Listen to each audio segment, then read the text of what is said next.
Hey everyone, welcome back. I'm Michael and we're going to be getting right back into some more Reddit stories. If you enjoy the video, make sure to leave a like and subscribe. Now, without further ado, let's begin. This story was created in the relationship advice subreddit by a throwaway account. The post is titled "Married Coworker F34 wanted me M26 to sleep with her. She's already kissed me at work. Is it best to quit? Tell the husband, why me?" Let me start by saying yes, I'm an idiot and yes, I'm dense, but I really need some advice. I moved to a new location at work a few years ago. I had just broken up with my fiance because she cheated after 4 years and married the guy a few months after we broke up, so I was in a pretty bad headspace. I made a connection with one of the women on the sales team and I was one of her primary service people. Whatever customers she sold to or did business with, I handled her installs and repairs. We gelled pretty well and got along. She was a nice woman with a husband and some kids. We had already built some rapport talking about issues with work, her boss, and the customers. She told me about some of her issues with her husband, their families, and some personal issues she was having. I figured she just wanted someone to talk to, so I listened. Then she started making comments that I should do my end-of-day paperwork near her so I didn't have to be alone and we could talk. A few times she would ask me compatibility questions and then compare me to her husband. One night I was working alone in the upstairs office after my first day back from vacation. She came running up all giddy about something. She told me about some things that happened and asked about my vacation. She said she would like to stay in touch away from work because we were friends. I initially didn't see an issue, so we traded numbers. Then she lurched up and kissed me. She left blushing like a teenager and I was stunned. Now things have gotten out of hand. I thought if I just let things go and didn't acknowledge it, she'd take the hint. I know I should have said something. She's been a little obsessive since then. She greets me at the door when I come in. She has made a big deal about me not answering her texts, insisting I have nothing going on. She's tried to leave when I do to walk out into the parking lot together. She made up an emergency that required me to come over to her house on our day off to help with something in my skill set. I didn't pick up on it. I thought she needed help, so I go over and I'm trying to fix what she's talking about. And she comes back out in just her bra and panties and said her husband and kids aren't home. Then, saved by the bell, the garage door started opening and she darted away. Her husband comes in, asks about what the issue is, and she comes back out in her normal clothes and acts like nothing just happened. I said I needed a part and it's easy. I wrote it down and said he can just plug and play with the part. I was just a deer in the headlights and I didn't know what to do or say otherwise, so I left. What do I do? Also, I'm just curious if this can be answered. Does she want an affair in general or just an affair with me? By the way, my coworker knew I had recently been cheated on and was struggling, so I'm kind of shocked she did this. Personally, I say drop it and tell her that you're uncomfortable. If she creates a larger problem about it, then tell HR if that's a thing at OP's workplace. Or if you're a diabolical horn dog, sleep with her. But that's just asking to invite a ton of unnecessary drama into your life, and it would turn you into a scumbag. Luckily, it seems that OP is a decent human being and is not considering that. Foundationally, this is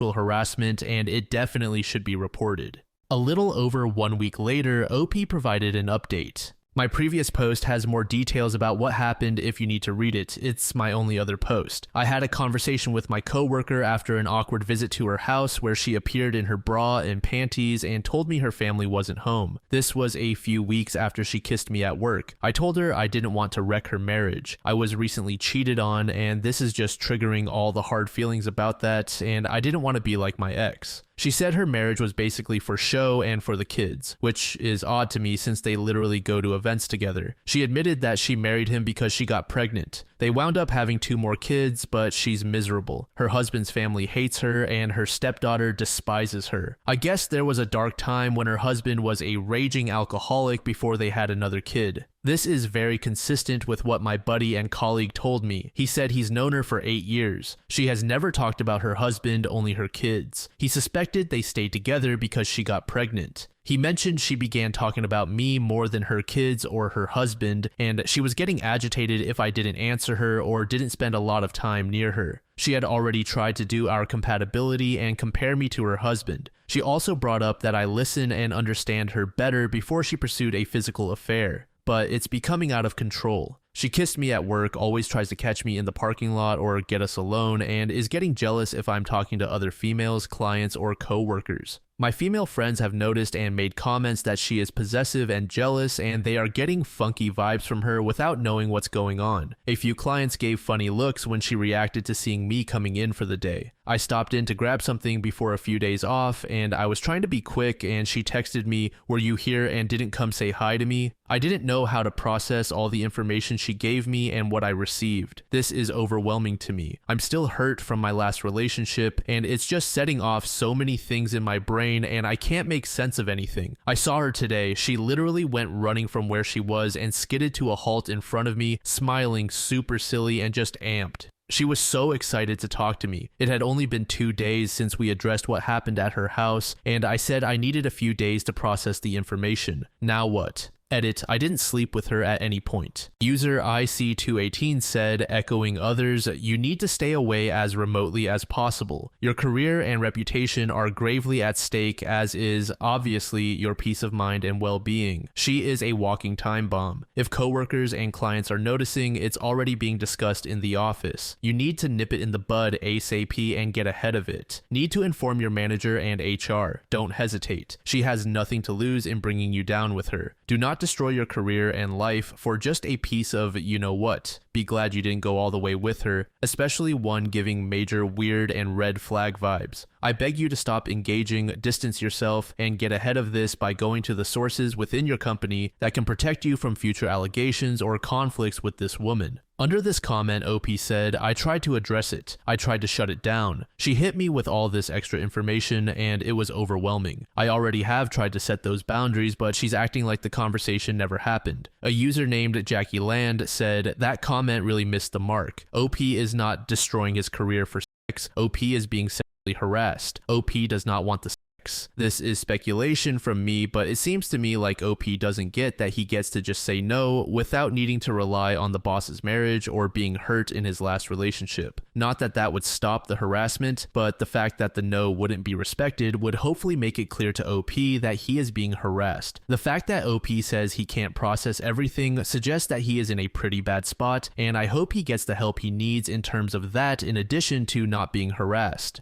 User Major Octopus said, "It's pretty obvious OOP never had any romantic interest in her at any point, but he is too afraid to just say so. He keeps making excuses like, 'I don't want to wreck your marriage,' or 'this is triggering due to my ex.' But men should be allowed to say no just as much as women do. I really hope he realizes he's being harassed and reports it to HR before she does." User Sufficient Dig 9548 said, "I went through something eerily similar at one job many years ago. A female coworker who was married to another coworker. They were in different departments and I had little to no contact with either at work. It was a huge company, so it was normal not to know coworkers. I met her at a company social outing. She was fun and we had a good conversation. I took a group selfie and she asked me to send it to her. Then she asked me to email it as well, telling me not to use the company email for the picture. She started being flirtatious, suddenly cornered me, then kissed and groped me. At that point, I didn't know she was married, much less married to a coworker. But she had all my contact information now. Over the next few weeks, I was bombarded with texts and emails. One text really sent me reeling. 'I want you to get me pregnant. I've already told my husband about us.'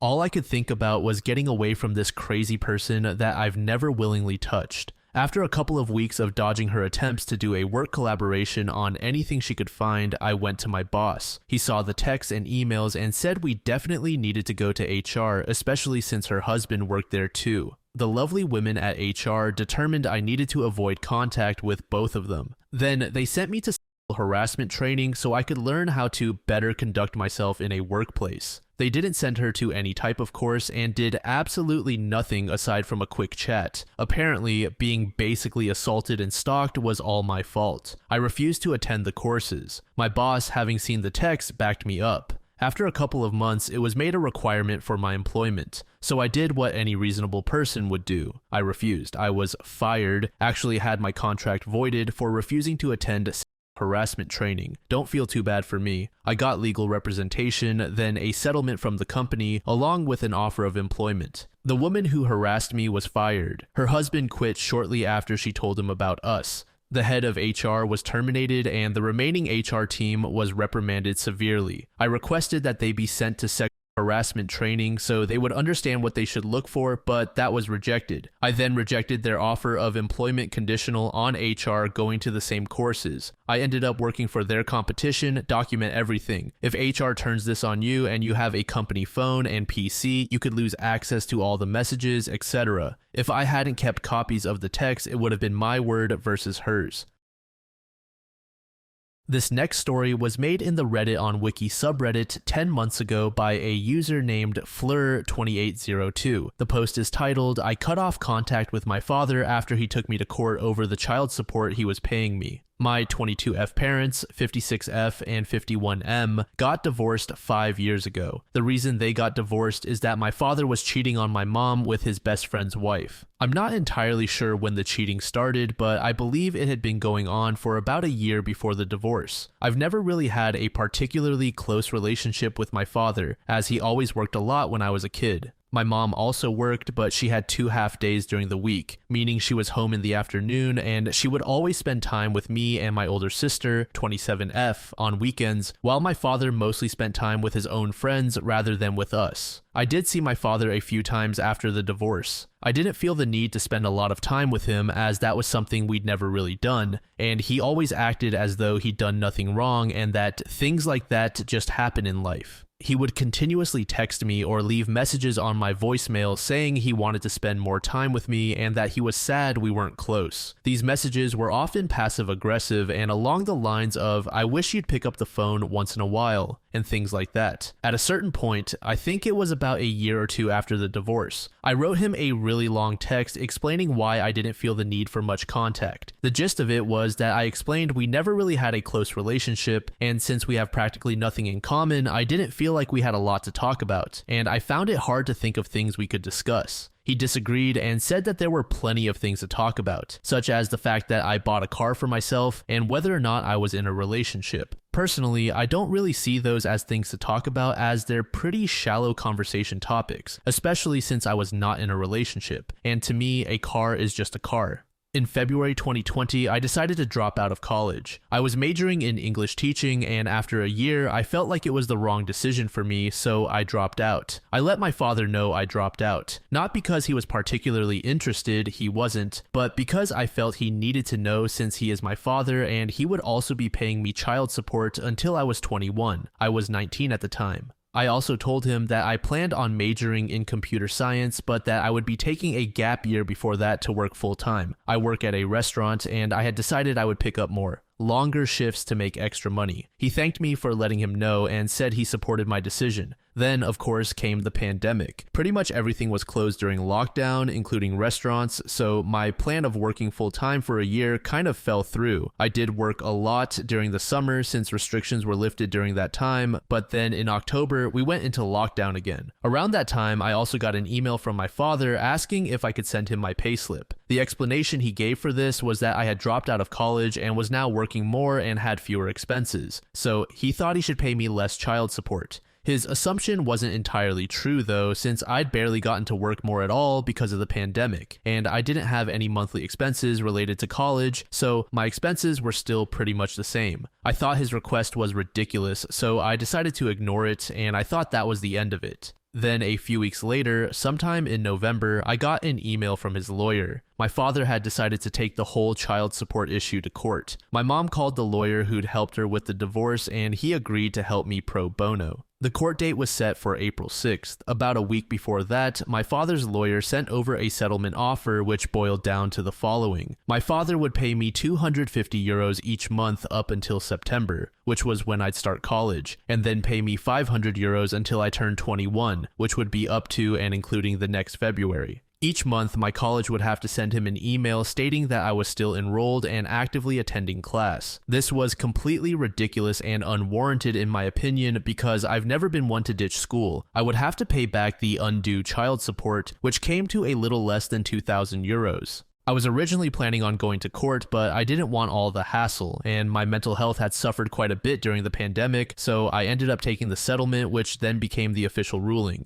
A day after the ruling, which came in early May, my father texted me saying that he was glad I didn't let it become a court issue. guests were ignoring the fact that he was the one who started the whole thing in the first place, and that he hoped we could forget the whole thing and move forward. That pissed me off. It was the last straw, and I decided then to cut off contact. The last text he'd sent me before I blocked him completely was that he was sad that I didn't seem to want to be in contact anymore and that he didn't understand it because in his eyes he'd done nothing wrong. Fast forward to last week when I got a text from my father's wife, let's call her M. She said that my father was sad that my sister and I, weren't in touch anymore and that he didn't understand why. M proceeded to say that sometimes marriages don't work out and that she had nothing to do with my parents' marriage failing. The explanation M gave for that was that if my parents' marriage had been fine, my father wouldn't have fallen for someone else. M also said that my father had always worked hard to provide for us, which she phrased the following way. Your father has always worked really hard to provide for you and give you everything you wanted, not saying that your mother didn't, of course. That phrasing pissed me off a little bit because M implied my mom didn't work hard at all, even though she did and still does. The last thing M said was that we should talk it out with my father, that we were always welcome there, and that she could make some snacks for us. She can't cook as far as I'm aware, which isn't really relevant, but still. I decided to block M's number and delete the text, and I haven't seen or heard from either of them since. A few important notes. My sister and I explained to my father that we didn't want a lot of contact and why, while the divorce was going on, this was early to mid-December 2018. He responded by saying what he wanted, completely ignoring what we wanted, and that he was happy with M and that we should just get over it. My mom, sister, and I were living with my grandma at the time since we had to sell the house, and the new house wouldn't be ready to be moved into until March/April, ended up being June. When we did go to see my father, he would mostly talk about himself. He showed little interest in me and almost no interest in my sister. He also kept forgetting where I worked, despite the fact that I've been working in the same restaurant since before the divorce. That is, he had no reason not to know that. My father continuously harassed my mom. He blamed her for pretty much everything and even accused her of being a gold digger. At one point, he was also convinced that the reason my sister and I didn't respond to his texts was because my mom was keeping us from doing so. According to him, she kept our phones. The reality is that my mom never had a problem with me and my sister being in contact with my father. She even offered to drive us to his place and pick us up again if we wanted to go. She's always left the choice up to us. More recently, my father contacted my mom about the alimony he's paying her. He sent her an email and a letter. Yes, an actual physical letter, saying that since she now had a boyfriend and a new job, he wanted to rediscuss the terms of the alimony agreement. My mom's boyfriend doesn't live with us, nor do we live with him. They don't have a joint account, and they don't share expenses. There is absolutely no reason, legally or otherwise, why my father should need to know about my mom's boyfriend. The letter and email also included her boyfriend's full name and where he lived, so it very much seems like he's been stalking her. User SilentJoe1986 said, "Your dad only cares about himself, and his new wife sounds the same. Of course, she doesn't see anything wrong with his actions. She did the exact same thing he did, and to admit he's a scum-sucking bag of shit would be admitting she is one too.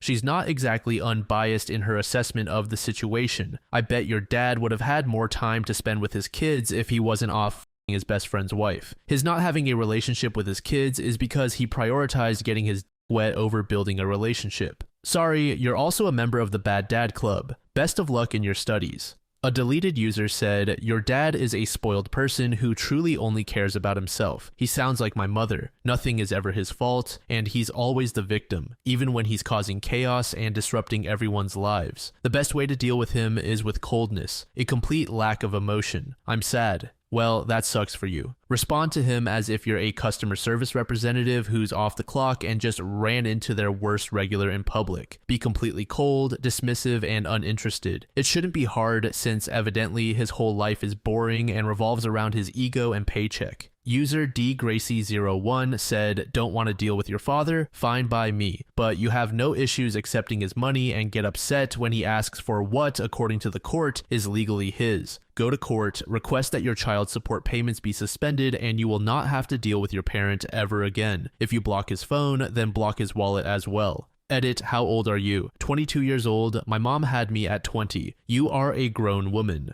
What in the name of all that is holy are you going on about child support? Your father may be the monster you say he is, but I have an issue with you and all those who called him names. You need to stop relying on your dad's wallet and be accountable for your own life. Your dad called your mom a gold digger? If your personality resembles your mom's, I would agree with your dad. I'm guessing here, but if it were up to you, your dad would be paying child support until the day you retire. Enough already. As you all know, I don't with cheating, but from everything that OP shared, it sounded like the guy was taking responsibility. Sure, he's a sack of shit for cheating, but that's not the point of the post. OP's parents separated and the man paid child support up to around age 19 to 20 for OP. I had to look over the post a second time and I'm not sure if I missed something, but I'm kind of in agreement with that last comment I mentioned. OP dropped out of college and was in their late teens by that time. I'm not sure what the law is in OP's country, but where I live, 18 years is when child support is cut off. Now, you can make the argument that wanting the 2,000 euros back because OP left college is scummy, and I'd probably lean towards agreeing with you. But some of the comments were absolutely destroying this man, and the reasoning behind the comments seemed strange. Again, I think cheating is terrible, but I can't help but feel I greatly misinterpreted something in the story.